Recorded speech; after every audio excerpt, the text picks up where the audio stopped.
There is a way of using your mind that does not make you happier, kinder, or more peaceful. It makes you sharper, colder, and harder to fool. Most people are trained to use their brain like a consumer, absorb information, react emotionally, move on. Dark brain training is the opposite. It is not about affirmations, vision boards, or productivity hacks. It is about using focus, discomfort, and isolation like tools until your brain stops running on comfort and starts running on accuracy. You are not trying to feel better. You are trying to see better, no matter how ugly the truth is. The trade is simple and brutal. You gain more precision and lose comfort. Your insights become deeper, but your sense of belonging weakens. You start noticing the lies people tell themselves just to get through the day, and once you see those lies in others, you cannot unsee them in yourself. This does not make you pleasant company. It makes you dangerous in quiet ways. You stop believing that being normal is the goal, because you can clearly see how much self-deception normal requires. The strange part is that you are probably already doing parts of this training without knowing it. When you zone out and stare at nothing, replaying a conversation from 3 days ago. When you lie awake with one question looping in your mind that you cannot drop.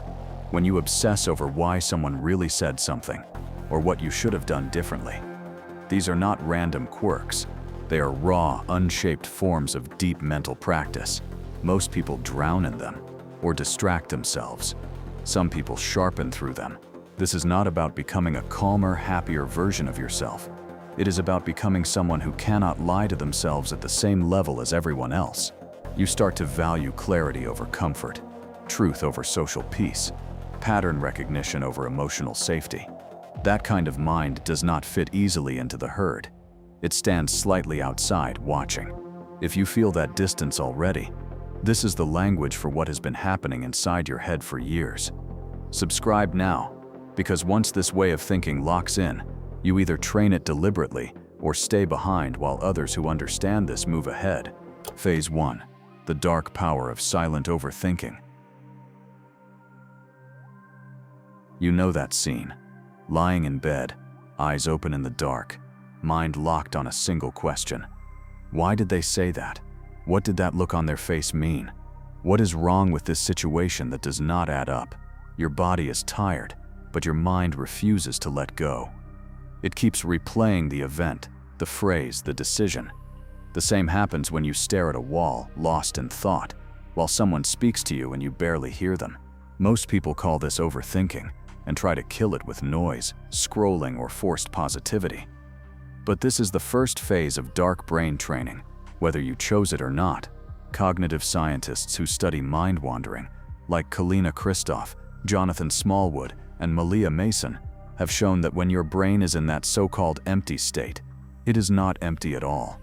It is running complex background processes. It is recombining memories, linking details, and forming new connections that you do not control directly. When you keep returning to a single question, your brain is not being stupid. It is flagging something as unfinished and trying to build a better model. This is why some of your sharpest insights arrive in the shower, walking alone, or staring into space. The thinking is silent, but it is not weak. It is heavy, energy-burning work. The problem is that this same process can either sharpen you or break you, depending on what you do with it. Susan Nolan Hoeksema, who studied rumination, drew a clear line between productive deep thinking and destructive loops. When your mind replays a situation to understand it, searches for causes, and tests different explanations, it can lead to clarity and better decisions. That is structured overthinking. But when your mind just repeats the same emotional story, like a stuck song, without asking new questions or searching for new angles, that is when it turns into a trap. You sink into thoughts like, "I am worthless, nothing will change, they ruined everything," without analyzing those statements. That kind of rumination is strongly linked to depression and anxiety. Dark brain training begins when you stop running from this mental intensity and start steering it. You let your brain lock onto an unresolved problem, but you give it tasks instead of loops. You ask, what exactly am I missing? What are 3 other reasons this could have happened? What piece of information do I not have yet? You are still lying awake at night, eyes open, But now the thinking is more like an internal investigation than an emotional meltdown. You are teaching your brain that when it feels tension around a question, the response is analysis, not panic. There is a hidden benefit here that most people never use. When you hold your attention on one problem for a long time, you are training your sustained attention and working memory networks. The parts of your brain that keep information active, resist distraction, and manipulate ideas in your head get stronger, in the same way a muscle does when you keep it under load. Over months and years, this builds a mind that can stay locked on complex issues, while others look for escape. That is why, in high-pressure fields, the people who can sit quietly with a hard problem often dominate those who need constant stimulation. But this phase has a cost that creeps up slowly.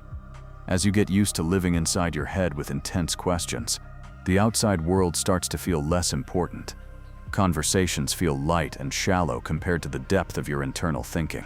While someone talks about their day, your mind is running simulations, testing scenarios, exploring what-if paths. You start missing parts of conversations because your brain chose an internal question over external noise. People read this as distance, disinterest, or coldness. They say you zone out, that you are not present. In reality, your brain is practicing high-intensity pattern formation on some issue you decided matters more. Over time, you may begin to prefer your inner world to real interactions. In your mind, people are models, patterns, and unfinished puzzles that you are trying to understand. In real life, they are messy, emotional, and often defensive. The more your brain strengthens its ability to sink deeply into a single line of thought, the easier it becomes to choose that over casual talk. This is where quiet social withdrawal begins.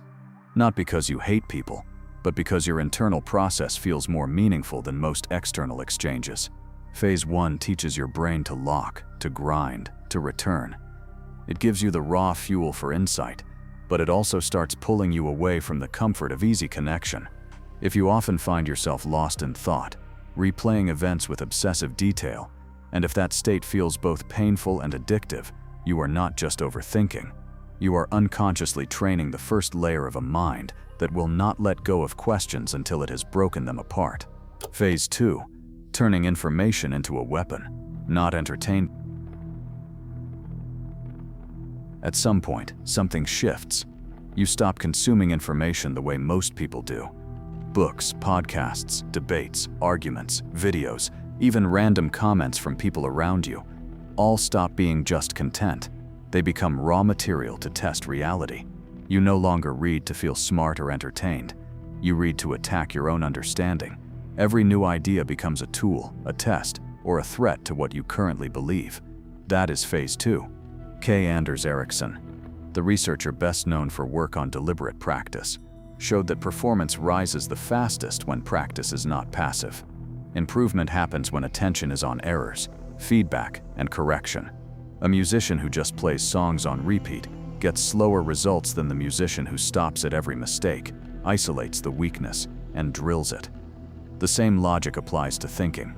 Most people treat information like background music. They scroll, nod, agree, disagree, and move on. In dark brain training, you treat information like a sparring partner. You let it hit your current beliefs and watch what breaks. You start asking ruthless questions. If this is true, what does it destroy in my current worldview? Where am I clearly wrong? What have I believed for years that cannot survive this data? Instead of looking for facts that support your identity, you look for facts that threaten it. Every time you find a weak spot, you do not defend it with emotion. You study it. This is where cognitive reappraisal, studied by James Gross, enters. Cognitive reappraisal is the habit of changing how you interpret a thought or event in order to change your emotional response. In this phase, you push it further. You practice looking at your beliefs and experiences as if they belong to someone else, like a case file. You catch yourself reacting emotionally to an idea, and then step back. You say, if this were not mine, if this were just someone else's belief, how would I analyze it? You start separating emotion from concept. This makes your thinking cut cleaner. You can look at your own failures, traumas, and desires like data, not like sacred stories. Over time, this increases emotional control. Things that would once make you defensive now make you curious. But there is a hidden side effect. You slowly lose that warm, blind attachment to your own ideas. You stop feeling that your opinions are you. They become tools you keep only if they work. This mental style builds high tolerance for cognitive dissonance. Most people feel strong discomfort when they hold two conflicting beliefs at the same time, so they rush to resolve the conflict, often by denying facts. Research on need for closure shows that some people cannot stand uncertainty and will accept almost any answer just to feel done. When you train yourself to keep testing your beliefs, to keep them under threat, you become used to that tension. You can hold multiple options open without panic. You can say, "I do not know yet," and actually be fine sitting in that gap. This is rare, and it gives you a serious advantage in complex situations where rushing to a conclusion is dangerous. As your processing speed and accuracy rise, something else breaks. Casual conversation becomes almost unbearable. You start to hear how often people repeat slogans instead of thoughts, how deeply they cling to opinions that collapse under simple questions. You notice how attached they are to being right, not to finding what is true. Small talk feels like static. Endless emotional arguments over points nobody has defined clearly start to disgust you. You pull back from debates where the goal is to protect ego, not to test models. The second cost is social. When your mind is trained to use every piece of information as a weapon against your own ignorance, you lose patience for people who refuse to do the same. Unquestioned beliefs become repulsive. You hesitate to speak honestly because you know most people are not asking for truth. They are asking for emotional support for the story they already chose. You may start to say less in groups, not because you have nothing to say, but because you know what would happen if you said what you really think. The gap between how you process reality and how most people process it widens, and with it your sense of belonging thins even more. In phase 2, your mind stops being a soft container for identity and becomes more like a lab where ideas live or die based on performance. You grow faster, understand deeper, and become more stable under uncertainty. But you also step further away from the comfort of shared illusions. You start living in a mental world where most entertainment is boring, most opinions are fragile, and almost everything people say sounds like an untested script. Phase 3, pattern fixation. When people become predictable script. If you stay on this path, you eventually hit a strange, almost disturbing shift. People stop looking unique. Of course, faces are different, histories are different, details are different, but beneath that, you start seeing the same behavior loops replayed again and again. Someone pulls away when you get close, then returns when you move on. Someone attacks when they feel small, then plays victim when you respond. Someone flatters you when they need something, then disappears. At first, these feel like separate stories. Then they start looking like scripts. Social and cognitive psychology has been pointing to this for decades. Daniel Kahneman and Amos Tversky showed that the brain uses heuristics, mental shortcuts, to make decisions quickly. John Bargh's work on automaticity revealed that a huge share of behavior is automatic, triggered by cues in the environment rather than conscious thought. Attachment theory from John Bowlby and Mary Ainsworth shows how early bonding patterns set up predictable ways adults seek closeness, fear abandonment, or avoid intimacy. Put together, it means this: a lot of what people do is not new. It is old code playing out in slightly different costumes. In phase 3, your brain becomes obsessed with that code. Without trying, you start to notice micro-patterns. How someone texts when they are anxious versus when they are secure. The exact delay before they reply when they are losing interest. The small changes in tone when they lie. The shift in posture when they feel judged. You watch how people escalate during conflict, how they circle back to the same complaints, how they seek validation in the same predictable ways. You do not need to think about it consciously all the time. Your mind just starts making quiet predictions, and they keep coming true. This is pattern fixation. Your brain has been fed enough examples, and your attention has been sharp enough for long enough that it starts grouping behaviors into categories automatically. You meet a new person, and within a short time you feel, without clear words, that you have seen their pattern before. You know roughly how they will react under pressure, what will trigger them, how they will try to protect their ego. You test it with small moves, minor comments, a delayed reply, and watch your prediction confirm itself. Each confirmation trains your brain further. Once this pattern recognition reaches a certain level, a quiet form of control appears. You no longer feel the need to argue or push. You know that if you adjust your timing, your tone, your silence, certain outcomes will probably follow. You sense that if you withhold validation, someone will chase harder.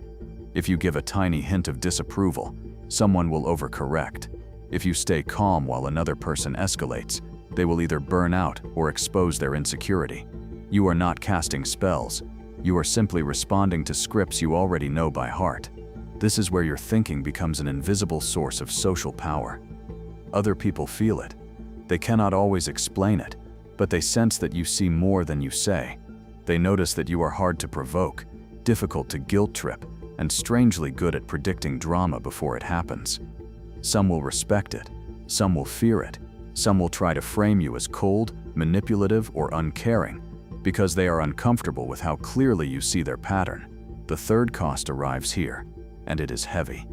Once you begin to see that most so-called spontaneous behavior is driven by fear, ego, and old wounds, innocence dies. You stop believing that people are as free as they claim.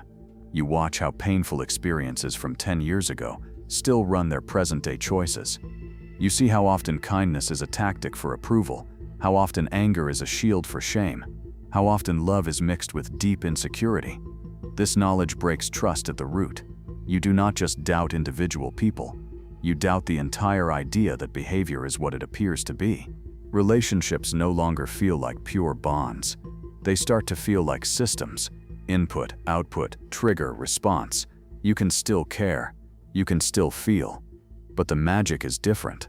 The part of you that once believed that someone acted a certain way because of some deep, pure reason is gone. You know too much. You see the pattern. And once your brain learns to see people as repeating scripts, you cannot force it to unsee that. You either live with that clarity, or you run from it back into denial. Phase 4. Internal war.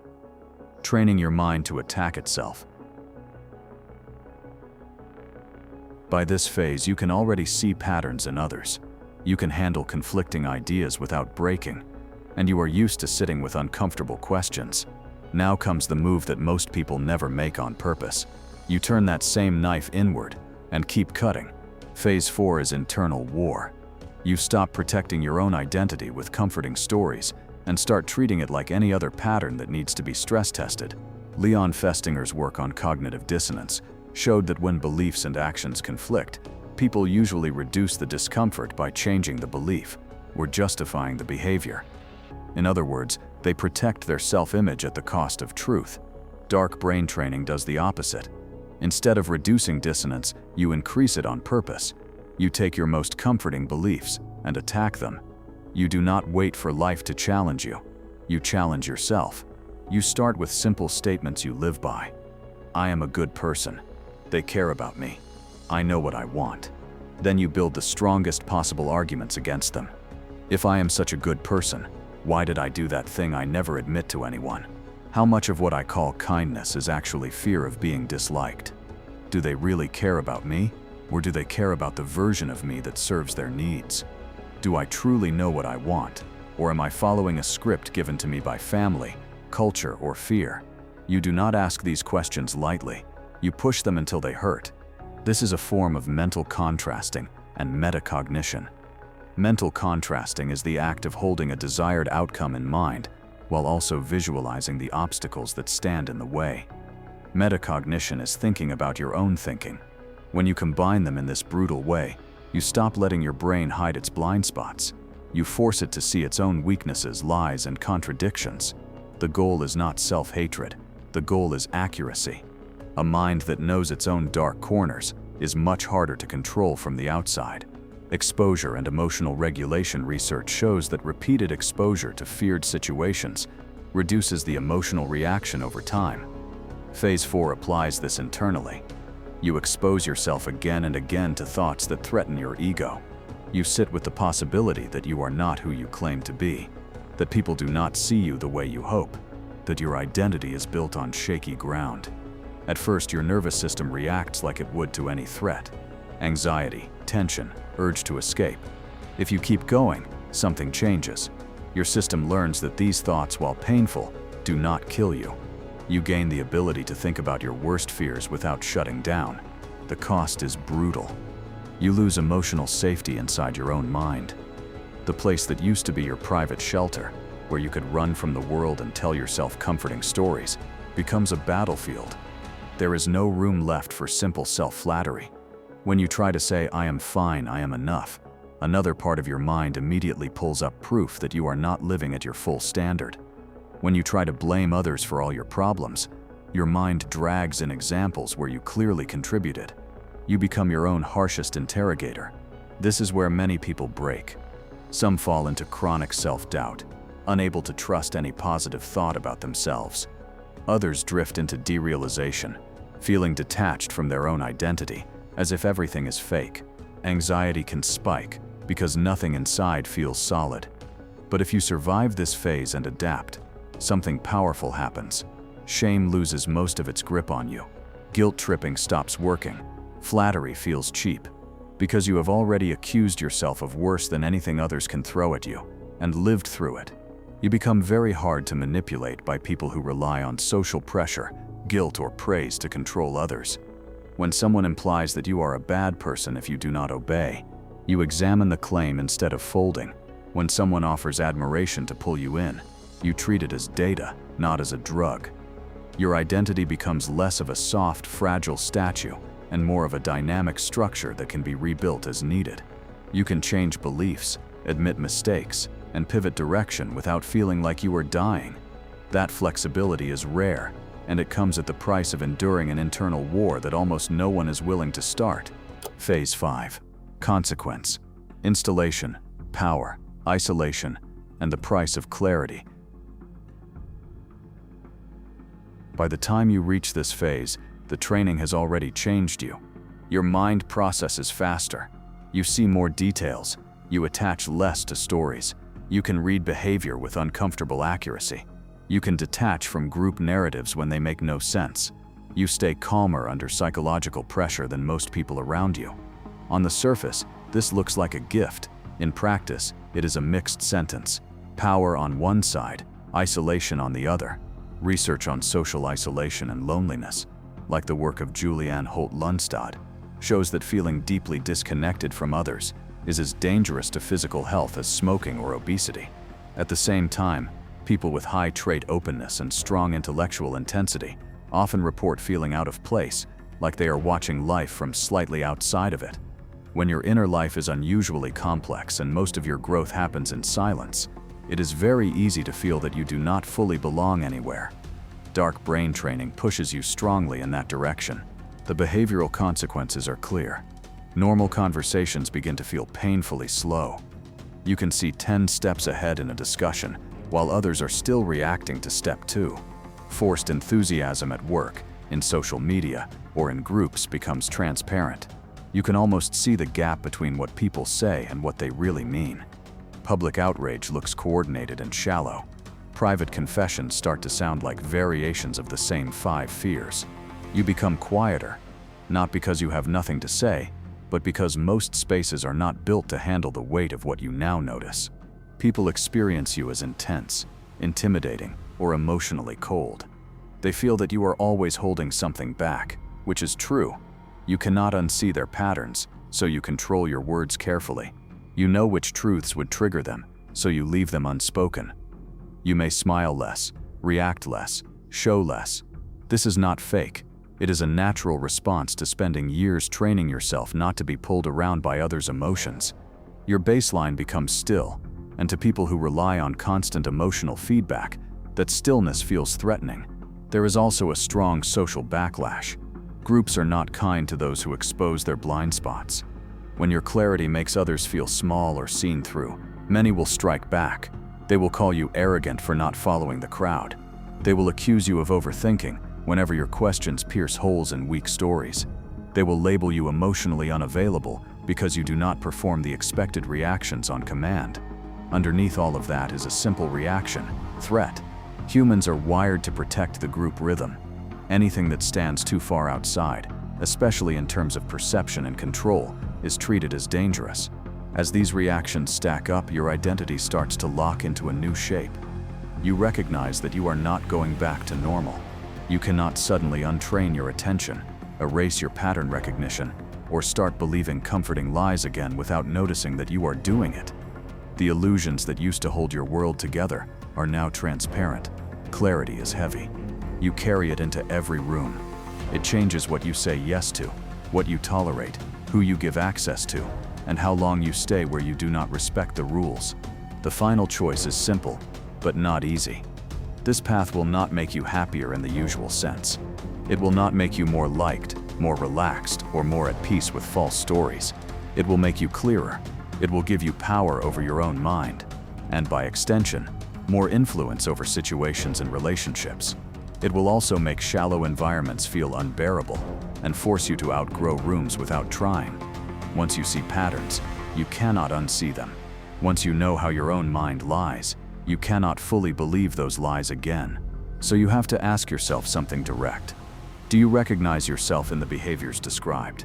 The late-night question that will not die. The habit of using new information to attack your own beliefs. The ability to see predictable scripts in others. The internal debate that never shuts up. The quiet distance you feel from groups that are happy with simple answers. If the answer is yes, then your brain is already in this training, whether you chose it or not.